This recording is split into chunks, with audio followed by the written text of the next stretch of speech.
మన పెట్టుబడి మన పిల్లల భవిష్యత్తు కోసమే కదా. మీ పెట్టుబడికి నమ్మకమైన వేదిక శ్రీ వాసవి ప్రాజెక్ట్స్.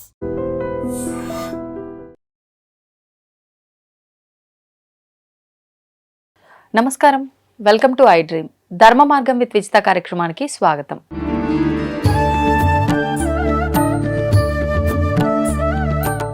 నమస్కారం అండి. శ్రీమాత్రే నమః. మనకి ప్రతి మాసంలో సంకష్టహర చతుర్థి అనేది వస్తూనే ఉంటుంది. కొంతమంది అది వ్రతంలా ఆచరిస్తూ ఉంటారు, కొంతమంది వాళ్ళ కోరికని బట్టి ఆచరిస్తూ ఉంటారు. కానీ ఇది ఒక వ్రతంలా ఆచరించే విధానం. విశేషంగా ఈ సంకష్టహర చతుర్థి మాఘమాసంలో ప్రత్యేకము అని చెప్పి అంటూ ఉంటారు. దానికి ఒక కథ ఉంది అని అంటూ ఉంటారు. అసలు ఏంటి ఆ కథ? ఎవరైనా ఆచరించవచ్చా? అసలు ఎవరు ఆచరించవచ్చు? దాని గురించి వివరణ. శ్రీ మహాగణాధిపతయే నమః. గణపతి అనేక అవతారములను స్వీకరించారు. మనం కాశీ లాంటి క్షేత్రములు వెళ్ళినప్పుడు ఒక్కొక్క ప్రాకారానికి 8 చొప్పున 8,856 గణపతులు అక్కడ ఉన్నారని, అలాగే షోడశ గణపతులు అని, ఏకవింశతి మహాగణపతులు అని, ద్వాత్రింశత్ గణపతులు అని, ఇలా గణపతుల అవతారాల గురించి చాలా పురాణాలు చాలా విశేషంగా చెప్పుకుంటూ వస్తున్నాయి. కానీ మనకి నిత్యంలో ఉన్నటువంటి స్వామి పేరు చెప్పుకోవాలి అంటే సంకష్టహర గణపతి అనే పేరుని ఎక్కువ చెప్పుకుంటూ ఉంటాం మనం. మనకు ఆ పేరులోనే మనకు అర్థమైపోతుంది. సంకష్టహర అంటే తీవ్రమైనటువంటి కష్టములు. కష్టములలో సంకష్టం అంటే గీతంలో సంగీతం లాగా కష్టములలో సంకష్టం అంట. అది చాలా గొప్ప కష్టాలండి అని చెప్తారు.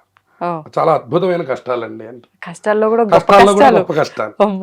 అటువంటి కష్టాలని కూడా తీర్చి హర అంటే దాన్ని నాశనం చేసి వీళ్ళకి సుఖాల్ని అనుగ్రహించేటటువంటి గణపతికి సంకష్టహర గణపతి అనే.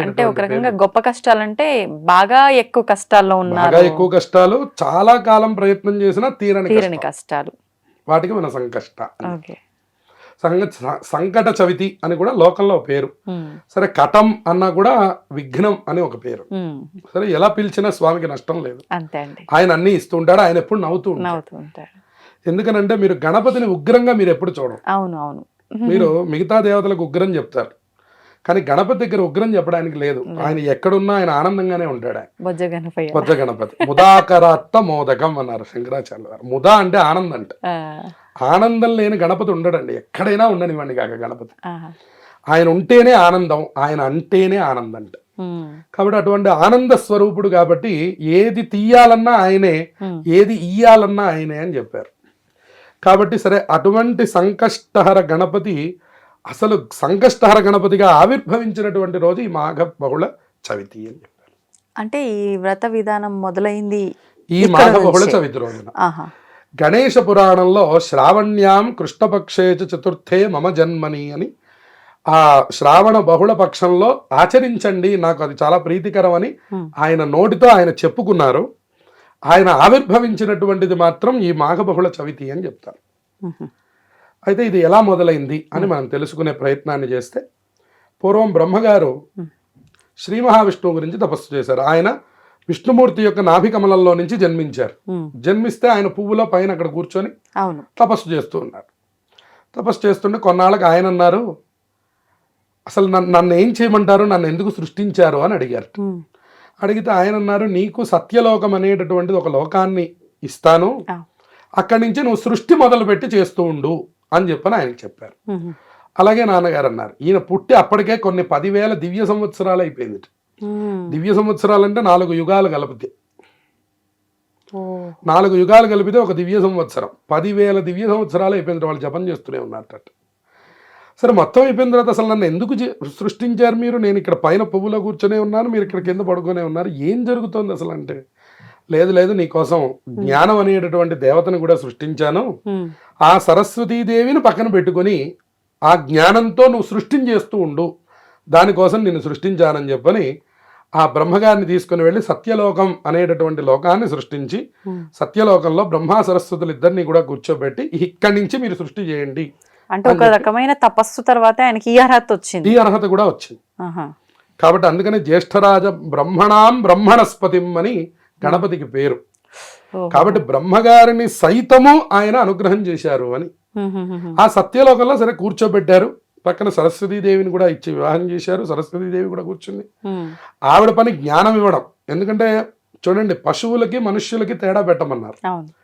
పశువులేమో అట్లా తిరిగేస్తూ ఉంటాయి, అవును. కానీ మనిషి అలా తిరగకూడదండి. వాడికి ఏదో పర్పస్ ఉండాలి, వాడికి ఏదో ఒక కారణం ఉండాలి. వాడు ఏదో రోజు లేచాడు పడుకున్నాడని కాకుండా అవును. ఇవాళ మనం ఏం సాధించాము అనేటటువంటి ఒక చిన్న ప్రశ్న వాడిలో ఉండాలి అని ఉండాలి.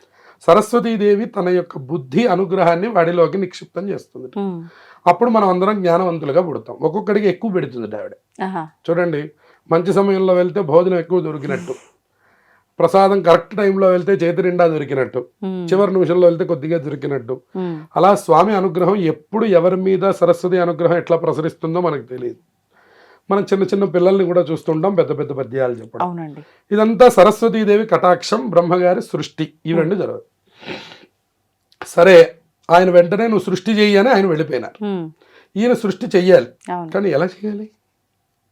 ఇంకా వర్క్ ఎక్స్పీరియన్స్ ఇంకా రాలేదు. రాలేదు. ఆయన కూర్చొని తపస్సు చేస్తున్నాడు. మళ్ళీ ఉమ్. సరే, కొంతకాలం అయిన తర్వాత మళ్ళీ తపస్సు చేయడం మొదలుపెట్టి ఆయన అనుకున్నారు, ఓహో అసలు ఏం చేయాలో చెప్పారు కానీ ఎలా చేయాలో చెప్పలేదు ఆయన ఉమ్. అని మళ్ళీ విష్ణుమూర్తి గురించి తపస్సు చేశారట. తపస్సు చేస్తే నువ్వు సృష్టి చెయ్యి అని చెప్పారట. అంటే ముందర దింపి వెళ్ళారు కానీ ఏం చేయాలో చెప్పలేదు. ఒక తపస్సు తర్వాత నువ్వు సృష్టి చెయ్యి అని చెప్పారట. ఉమ్. సృష్టి చేయి అన్నారు కానీ అసలు ఎలా చేయాలో చెప్పలేదండి అని మళ్ళీ తపస్సు చేశారట. సరే, మళ్ళీ సృష్టి చేయడానికి ఎలా చేయాలో చెప్పారట. ఉమ్. ఈయన ఆ సృష్టి చేయడానికి ప్రయత్నం చేస్తుంటే ఎన్నో రకాల ఆటంకాలు కలుగుతున్నాయట. ఆహా.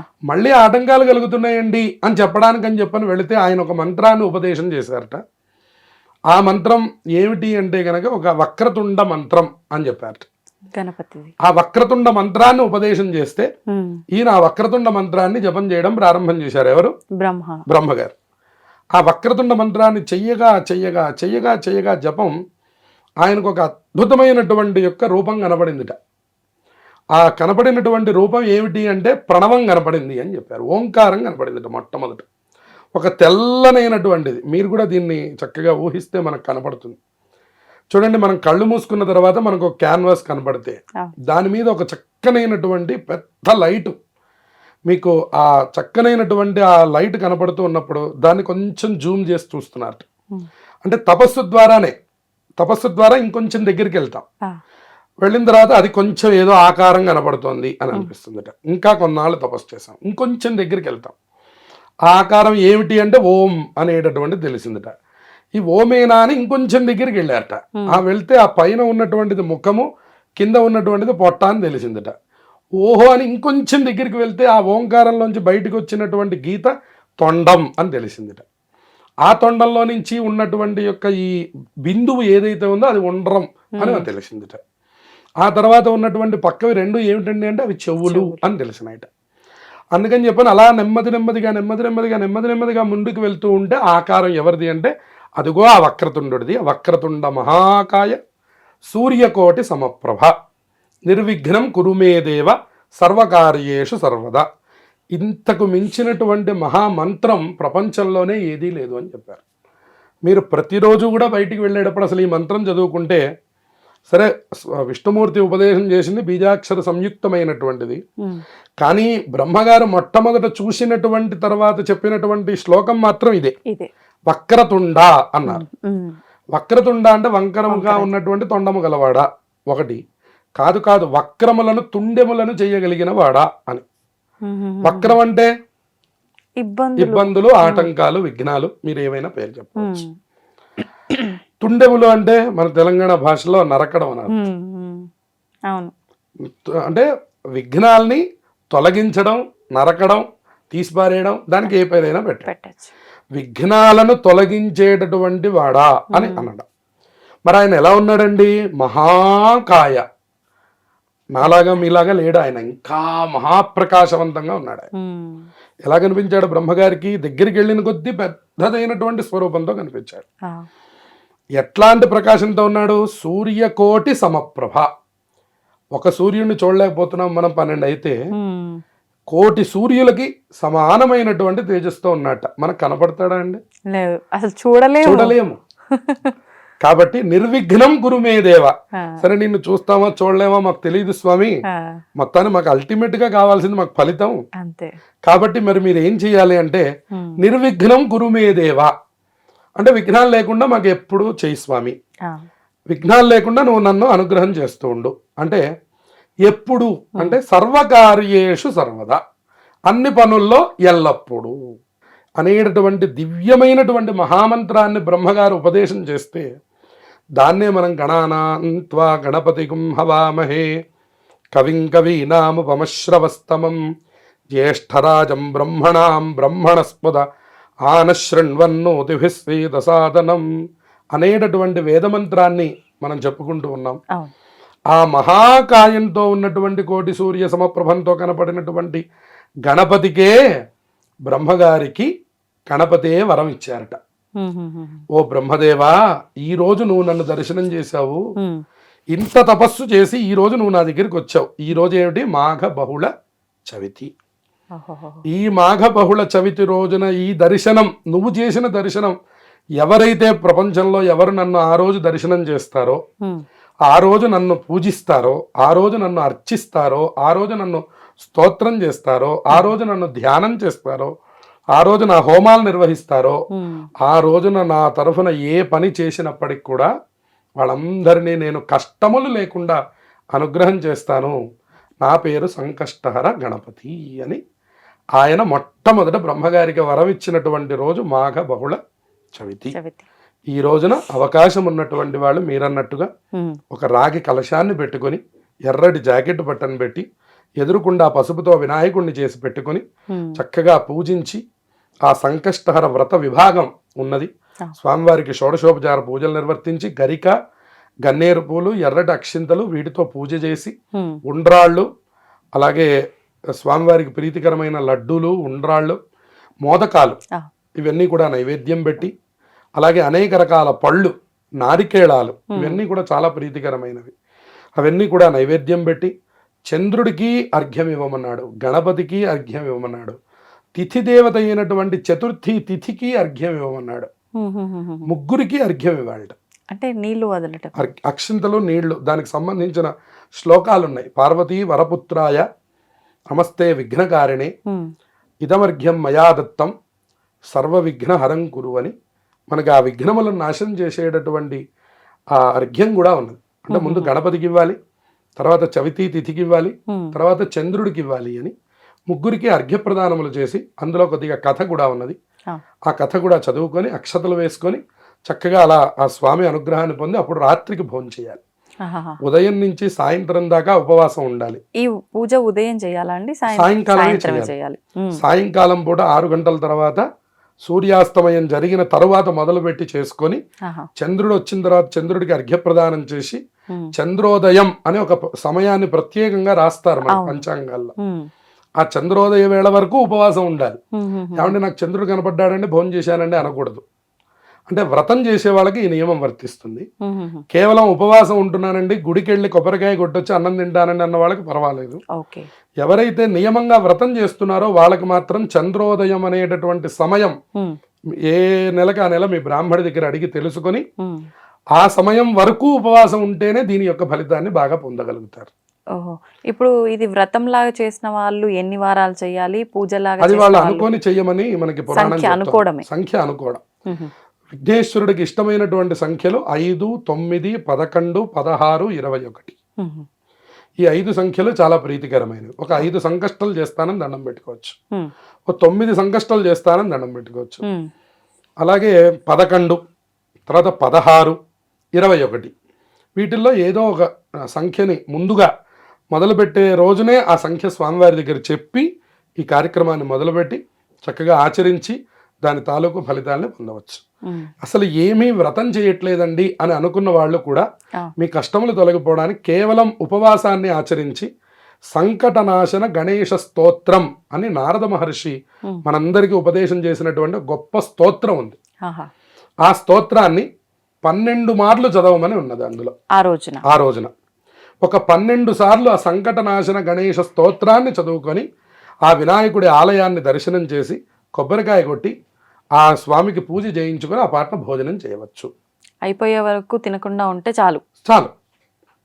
వాళ్ళకి చంద్రోదయం అనే సంఖ్యతో నియమం లేదు. చేయలేని వాళ్ళకి ఇది ఉత్తమం. ఇది ఉత్తమమైనటువంటి. ఎవరైతే వ్రతం చేయాలి అని అనుకున్నారో మాత్రం వాళ్ళు మాత్రం తప్పకుండా ఇవన్నీ ఆచరించాలి. ఇది పెళ్లి కాని వారు కూడా చేయొచ్చా అండి? అందరూ చేయవచ్చు. చాతుర్వర్ణ్యంచ లోకేస్మిన్ స్వే స్వే ధర్మే నియోక్ష్యతి. అన్ని వర్ణాల వారు అందరూ, సింగిల్ వాళ్ళు, ప్రతి వాళ్ళు కూడా ఆచరించవచ్చు. భర్త లేనటువంటి వారు కూడా ఆచరించవచ్చు.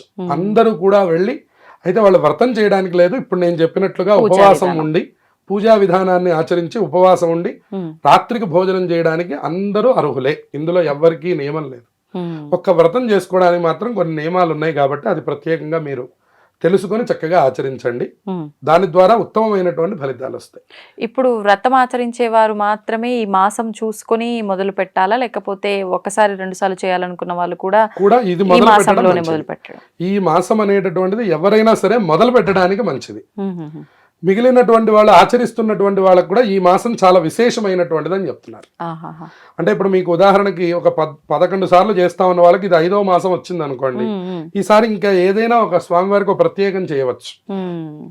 లేదు అసలు ఇప్పటి వరకు నేను చేయలేదండి, కానీ నేను చాలా సార్లు విన్నాను, మరి నేను ఎప్పుడు మొదలు పెట్టాలి అంటే వెంటనే మొదలు పెట్టండి అని చెప్పడానికి ఈ మాసం మనకి వస్తుంది. ఓకే, ఇప్పుడు మీరు అన్నట్లు 9, 11 ఇట్లా సంఖ్యలు చెప్పారు. మరి మధ్యలో ఏదైనా మాసంలో అప్పుడు కుదరకపోతే అది వదిలిపెట్టి మరుసటివి కంటిన్యూ చేయొచ్చు. కానీ ఈ రోజున పూజలు ఇవన్నీ చేయకపోయినప్పటికీ ఉపవాసం వ్రతం అనేది, అంటే ఉపవాసం ఆచరించవచ్చా, ఆచరించాల్సిన అవసరం లేదా? చక్కగా ఆచరించవచ్చు. కేవలం నేను చెప్పినట్టుగా 12 సార్లు ఈ సంకటనాశన గణేష స్తోత్రం చదువుకొని ఈ సాయంత్రం వరకు ఉపవాసం ఉండి గణపతి ఆలయానికి వెళ్ళి పూజ అర్చన జరిపించుకొని ఇంటికి వచ్చి భోజనం చేసేయవచ్చు. దీనికి ఏ రకమైనటువంటి నియమాలు లేవు. తలస్నానం, ఉపవాసం, పూజ, 3 నియమాలు ఉన్నాయి. కాబట్టి ఇది అందరూ ఆచరించవచ్చు. ఏదైనా నోము చేసుకోవాలి వ్రతంలాగా అని అనుకున్న వాళ్ళకి కొన్ని నియమాలు ఉన్నాయి, దానికి పుస్తకాలు ఉన్నాయి. దాన్ని బాగా అనుసరించి చక్కగా తత్ప్రకారంగా ఆచరించండి. అందరూ సార్వత్రికంగా ఆచరించుకోవడానికి ఇప్పుడు నేను చెప్పినటువంటి పద్ధతి సరిపోతుంది. ఏదీ లేదండి, మరి మాకు ఉపవాసం ఉండడానికి కూడా మా శరీరం సహకరించదు, నాకు 70 ఏళ్ళు ఉన్నాయి, నాకు 80 ఏళ్ళు ఉన్నాయి, లేదా నాకు ఒక 450 షుగర్ ఉంది, మరి ఇప్పుడు మేమేం చెయ్యాలి అని అనుకున్న వాళ్ళకి తెల్లవారుజామున సమయం చెప్పారు. ప్రజల్పతి ప్రభాతకి హృదిస్మరం గణేశ్వరం అని. అంటే సూర్యుడు ఉదయించడానికంటే ముందరి సమయాన్ని గణపతికి అత్యంత ప్రీతికరంగా చెప్పారట. ఆ సమయంలో కనుక మీరు పూజ చేసుకొని, అంటే గణపతికి అష్టోత్తరం పూజ చేసుకొని ఉండ్రాలు తయారు చేసి నైవేద్యం పెట్టి సూర్యుడు వచ్చే లోపుగా మీరు గనక ఆ వినాయకుడు గనక పూజ గనక చేసేసినట్లయితే మీరు భోజనం చేసినా కూడా మీరు సంకష్ట వ్రతం ఆచరించిన ఫలితం మీ ఖాతాలో వేస్తారు. కాబట్టి తెల్లవారుజామునే లేచి సూర్యుడు వచ్చే లోపల పూజ పూర్తి చేసి ఈ విధానాన్ని ఎవరైనా ఇబ్బంది కలిగినటువంటి వాళ్ళు ఆచరించండి. చక్కగా ఉన్నటువంటి వాళ్ళు ఉపవాస వ్రతాన్ని ఆచరించి సాయంకాలం చేయండి. ఇంకా గణపతి మీద భక్తి ప్రపత్తులు ఉన్నటువంటి వాళ్ళు, దీర్ఘకాలిక కష్టములు ఉన్నటువంటి వాళ్ళు, కోరిక బలంగా నెరవేరాలి అని సంకల్పించినటువంటి వాళ్ళు వ్రత విధానాన్ని ఆచరించి కలశం పెట్టుకొని పూజ చేసి స్వామి అనుగ్రహాన్ని పొందండి. అందరికీ ఆ గణపతి అనుగ్రహం పరిపూర్ణంగా లభించుగాక. ధన్యవాదాలండి. శుభమస్తు. తవ్వండి, తవ్వుతూనే శివలింగం. పరమాత్మకు జీవా. సరే దాన్ని అట్లా కప్పేసేయండి, చూపించదండి. Krishna is there. మూర్తి పూజ కాదు, సాక్షాత్ బ్రజేంద్ర నందన భగవాన్ ఉన్నారు మూర్తిలో. ఏమీ ఆశించకుండా ఆరాధించే వాళ్ళు కూడా ఉన్నారా ప్రభుజీ? నిజమైన భక్తి అంటే మనకు తెలియదు కాబట్టి